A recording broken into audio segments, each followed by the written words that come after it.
In 1989, the MIT scholar Francis Fukuyama, he wrote an article entitled "The End of History and the Last Man." And in the article, his basic thesis was that now that we have arrived at democracy, secular democracy, and free enterprise capitalism being unchallenged by anything else in the world, this effectively constitutes the end of history, meaning it's over.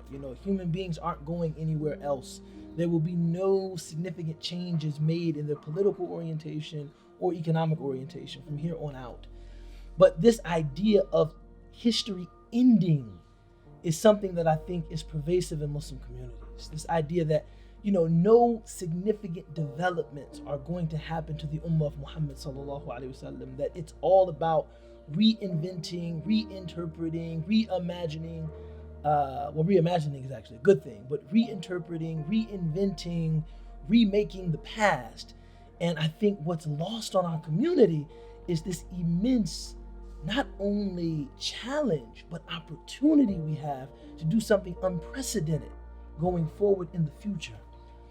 I was in a room of Muslims just last week, and I was saying, look around. The Ummah of Muhammad sallallahu alaihi wasallam has never seen, this is an American Muslim community, I was in America, a collective more diverse than this collective, more talented than this collective, more well positioned perhaps than this collective. But in order for us to really maximize our potential as an American Muslim community, we have to have a sense of purpose. We have to have a sense of mission. We have to see ourselves as here to do something, and not just here by happenstance. I was reading the Quran once, and I was looking at the story of Yusuf.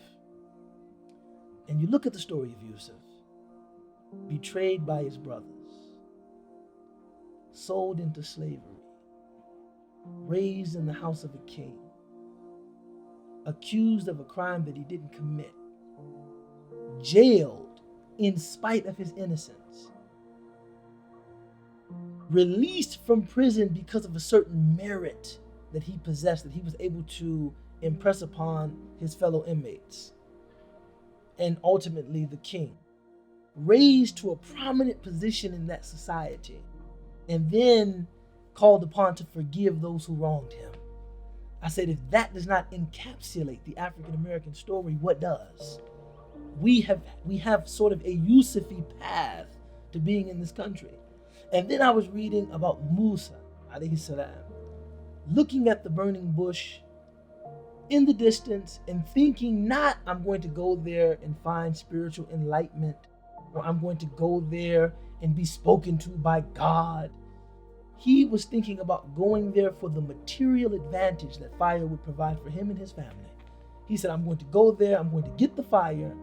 We can warm ourselves with it, or we can find other benefits in it. But when he got there, he found Allah subhanahu wa ta'ala. And if this does not describe the way that many of the initial Muslim immigrants, came to this country, not thinking about religion, not thinking about social justice, not thinking about any of that, just looking for a better way of providing for their children, fleeing tyranny and despotism, looking at, hoping to live in a place that they could find fair treatment, that they could find fair wages for their work, and they've excelled. But now that we are here together, we have to see ourselves as having an opportunity to do something unprecedented for Islam. And that is what Ramadan reminds me of.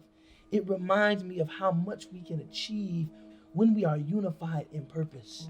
And this is why during Ramadan, it makes no difference if a Muslim is of an intermediate level of practice, a very high level of practice, a very low level of practice.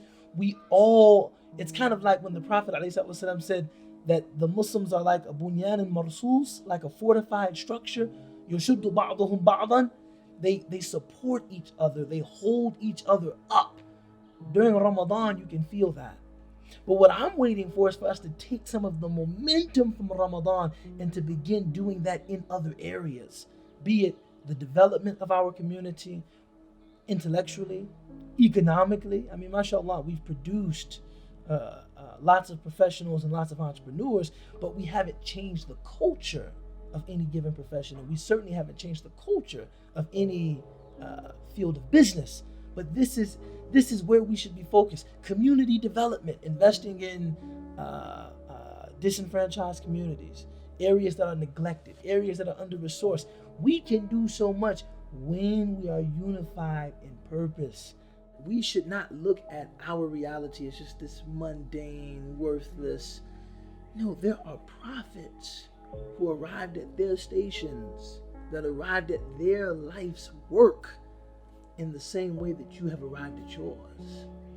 If you're a Muslim in this country, an initial Muslim immigrant to this country, or a child of a Muslim immigrant in this country, an African American Muslim in this country, and there's also narratives for other kinds of Muslims in this country, but we shouldn't look at those stories as being prophetic and our own as being, passe. I mean, as our own as being, just mundane or devoid of spiritual value. No, I think that we've been brought here